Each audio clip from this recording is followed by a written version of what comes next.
BJP ने अपना संकल्प पत्र जारी किया। वहीं बीजेपी के इस संकल्प पत्र को कांग्रेस नेता प्रेमचंद्र मिश्रा ने जुमला पत्र करार दिया। उन्होंने कहा कि जनता इनके झांसे में नहीं आएगी। पिछले चुनाव की घोषणा पूरी नहीं हुई। बीजेपी ने तो राहुल गांधी के ही घोषणा पत्र को नकल करने की कोशिश की है। वस्तुतः ये जुमला पत्र मोदी जी के जुमलाबाजी की एक और श्रृंखला है। पब्लिक मोदी जी की झांसे में थोड़े आने वाली। पिछले चुनाव में जो घोषणा किए थे, जो संकल्प लिया था, उसमें एक भी वादा पूरा तो नहीं किया। जब आप कोई वादा पूरा सरकार में रह के नहीं कर पाए तो आपके किस बात पर लोग भरोसा करेगा। मैं समझता हूँ बीजेपी का खेल अब खत्म हो चुका है। ये लोगों की नज़र में गिर चुके हैं और इन्हें कुछ बोलने को नहीं। अब देखिए किस तरह से उन्होंने संकल्प पत्र में भी राहुल गांधी जी की नकल की है।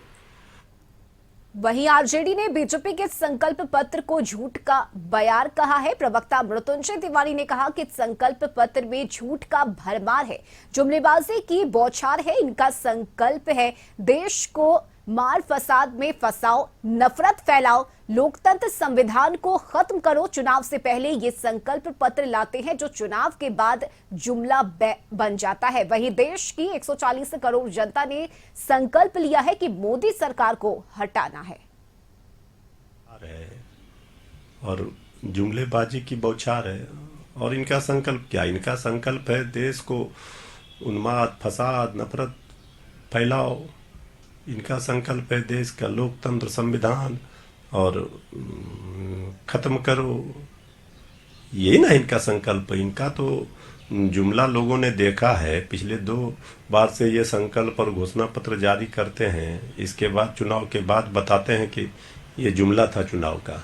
तो ये भी फिर वही हो साबित होगा। इससे ज्यादा क्या होगा। और इस वक्त सहयोगी गौतम, साथी सहयोगी आशुतोष चंद्रा दोनों ही हमारे साथ जुड़ गए हैं। रुक कर लेते हैं सबसे पहले गौतम का। गौतम, देखिए बीजेपी की तरफ से संकल्प पत्र जारी किया गया है। युवा, महिला, गरीब और किसान, इस पर फोकस किया गया है। और साथ ही बीजेपी ने अपने घोषणा पत्र के माध्यम से यह भी बताया है कि 24 में अगर हमारी सरकार आती है तो किस तरह से देश में काम किया जाएगा, विकास किए जाएंगे। क्या लग रहा है कितना इंपैक्ट पड़ेगा 24 में इस संकल्प पत्र का?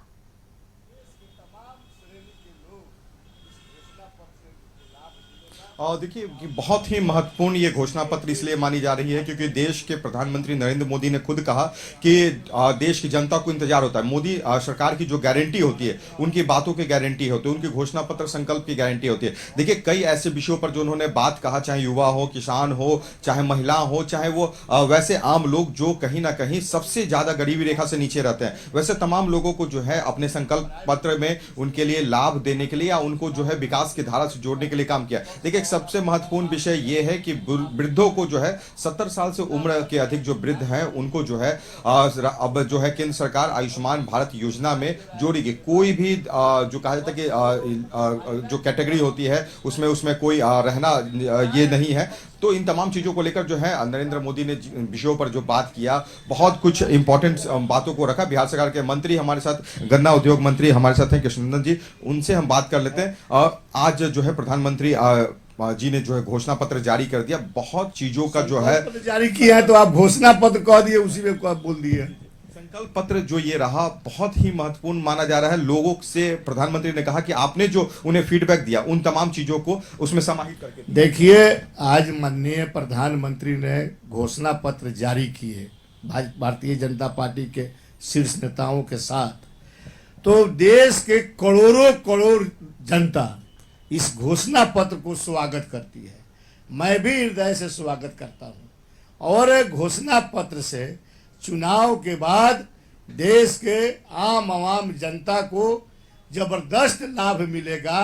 गरीबी से मुक्ति होंगे, किसान खुशहाल होंगे, नौजवान खुशहाल होंगे। इस देश के आम जनता घोषणा पत्र से खुशहाल होगा। पासवान जी, एक बात ये भी हुई कि वृद्ध लोग जो 70 साल से अधिक उम्र होते हैं उनको आयुष्मान भारत से सीधा जोड़ा जाएगा, कोई कैटेगरी इसमें नहीं रहेगी। तो ये मानते हैं कि कुछ ऐसी चीजें हुई जो बिहार के लोगों के साथ देश के लोगों के लिए तमाम वैसे जो चिंता होती थी एक सर्टेन उम्र के बाद कि उनका इलाज कैसे होगा, तमाम लोगों को राहत मिली। तमाम लोगों को राहत तो मिला है और कीर्तिमान स्थापित किए हैं इस आयुष्मान भारत योजना को लॉन्च करके।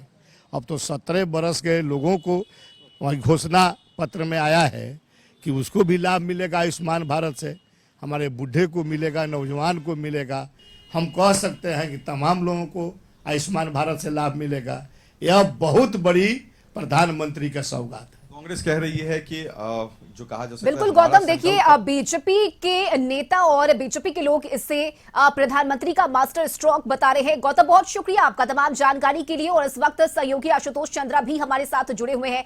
आशुतोष, देखिए बीजेपी का ये संकल्प पत्र क्या 400 पार करवा पाएगा? क्योंकि ये सबसे बड़ा सवाल है। बीजेपी लगातार 400 पार के नारे दे रही है, लेकिन महागठबंधन इस संकल्प पत्र को जुमला करार दे रही है। और जैसा आपने सुना कि मृत्युंजय तिवारी ने तो ये कह दिया कि बीजेपी ने राहुल गांधी की ही नकल कर दी है। नहीं, बिल्कुल, अगर दोनों तरफ की बात करें तो आप देखेंगे कि दोनों ही तरफ, एनडीए के तरफ और महागठबंधन के तरफ, जो कैटेगरी की बात करें तो सभी दोनों गठबंधन घटक दलों ने अपनी अपनी कैटेगरी रखी है। उसमें युवाओं को शामिल किया गया है, महिलाओं को शामिल किया गया है, किसान को रखा गया है और गरीबों के बारे में चर्चा की गई है। क्योंकि अब एनडीए का ये प्रारूप पहले से ही तय था, क्योंकि प्रधानमंत्री पहले ही बोल चुके थे कि उन्होंने 4 जातियों में विभक्त किया है पूरे देश को, पूरे समाज को, गरीब, युवा, किसान और इसके अलावा महिला। और आप देखेंगे कि आज उसी पैटर्न पर बीजेपी की तरफ से ये घोषणा पत्र जारी हुए हैं। जी। दूसरी तरफ आप आरजेडी की बात करेंगे या फिर कांग्रेस की बात करेंगे, उनके घोषणा पत्र को आप देखेंगे तो कमोबेश वही तस्वीरें निकलकर सामने आएंगी। आरजेडी ने क्या किया, 1 करोड़ युवाओं को रोजगार आरजेडी देगी। इसके अलावा कांग्रेस ने क्या कहा है, कांग्रेस ने कहा है कि 30 लाख युवाओं को नौकरी दी जाएगी। और स्वाभाविक तौर पर उसी तर्ज पर जो गरीब परिवार की जो महिलाएं हैं उनको 1-1 लाख रुपए दिए जाएंगे, ये कांग्रेस का ये दावा है। तो अपने अपने दावे जरूर आरजेडी और कांग्रेस के तरफ से हैं, उनके भी घोषणा पत्र में इन चीजों को शामिल किया गया है। लेकिन जो आज बीजेपी का घोषणा पत्र हुआ है, इस घोषणा पत्र को लेकर के आरजेडी और कांग्रेस ने साफ तौर पर हमला बोला है। आरजेडी ने साफ तौर पर यह कहा है कि ये फिर से एक बार जुमला पत्र साबित होगा, झूठ पत्र साबित होगा, क्योंकि जो वादे पिछले बार किए गए थे वो वादे अब तक पूरे नहीं हो पाए हैं नौकरी के मसले पर। तो ऐसे में इस घोषणा पत्र से बहुत ज्यादा उम्मीद नहीं रखी जा सकती है। कांग्रेस ने जुमला पत्र बताया है इस घोषणा पत्र को, और ये कहा है कि राहुल गांधी ने जो प्रारूप तय किए थे, जो अपना घोषणा पत्र दिया है युवाओं को लेकर, किसानों को लेकर, महिलाओं को लेकर, उसी को अडॉप्ट किया गया है, उसी का नकल करने की कोशिश प्रधानमंत्री ने की है। तो स्वाभाविक तौर पर दलों के अपने अपने दावे हैं, गठबंधन के अपने अपने दावे हैं, लेकिन पब्लिक को कौन सा घोषणा पत्र पसंद आता है, किस पर ज्यादा विश्वास होता है, ये देखना दिलचस्प होगा।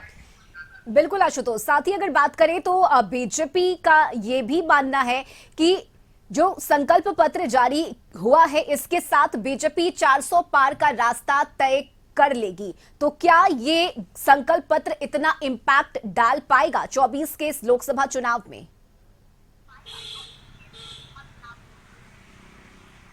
नहीं, बिल्कुल। और चूंकि बीजेपी ये मानकर चल रही है कि अब तक जो काम किए गए हैं उस काम का फायदा आम पब्लिक को मिल रहा है। अब आयुष्मान योजना का फीडबैक प्रधानमंत्री को मिला होगा, और यही वजह है कि आयुष्मान योजना की जरूरत सबसे ज्यादा गरीब बुजुर्ग लोगों को नजर आई, इसलिए वहां पर कैटेगरी खत्म कर दिया गया। इसके अलावा जीविका दीदी, आजीविका दीदियों की संख्या और बढ़े, ये कोशिश की जा रही है। ऐसा लग रहा है प्रधानमंत्री को या फिर बीजेपी को कि ये जो स्कीम है आजीविका, उससे ज्यादा महिलाओं को सशक्त बनाया जा सकता है। इसके अलावा जो छोटे मोटे व्यवसाय करने वाले हैं, ठेरी वाले, रोड पर, फुटपाथ पर व्यवसाय करने वाले हैं, उनके लिए जो सरकार की तरफ से जो लोन प्रोवाइड किया जाता है बिना ब्याज का, उस लोन को की राशि को और बढ़ाने का फैसला बीजेपी ने लिया है। और अगली सरकार जब आती है तो उनको इसका भी फायदा मिलेगा। तो सारे सेक्टर, जितने भी सेक्टर है, जैसे मैंने पहले भी बताया है कि महिलाओं को, गरीब को, इसके अलावा युवाओं को, इनको ध्यान में रख करके, किसानों को ध्यान में रख करके किसान सम्मान निधि योजना का लाभ ये माना जा रहा है कि किसानों को बहुत अच्छा लग रहा है और इसका फायदा भी किसानों को मिलेगा और इस सम्मान निधि को आगे भी जारी रखेगी सरकार, ये सरकार ने इस घोषणा पत्र में कहा है। तो स्वाभाविक तौर पर समाज के सभी वर्गों को छूने की कोशिश की गई है और बीजेपी को, सरकार को ये लगता है कि इससे फायदा भी मिलेगा। बिल्कुल। साथ ही अगर बात की जाए तो घोषणा पत्र की जो कॉपी है वो उन लोगों को भी दी गई जो वहां मौजूद थे, जिन्हें पीएम मोदी की तरफ से चलाई जा रही योजनाओं का लाभ भी मिला। तो ये भी एक तस्वीर देखने को मिली आज बीजेपी हेडक्वार्टर से, क्योंकि लगातार प्रधानमंत्री ने सुझाव मांगे थे और उन सुझाव का ख्याल इस संकल्प पत्र में रखा गया है। बहुत शुक्रिया आशुतोष आपका तमाम जानकारी के लिए। तो बीजेपी की तरफ से संकल्प पत्र जारी किया गया है। वहीं बता दें कि INDIA गठबंधन की तरफ से इस संकल्प पत्र को जुमला करार दिया गया है। फिलहाल देखना होगा कि आज दिन भर क्या कुछ प्रतिक्रियाएं विपक्ष की तरफ से देखने को मिलती है। और इस खास पेशकश में अभी के लिए बस इतना ही। आप देखते रहिए कशिश न्यूज। नमस्कार।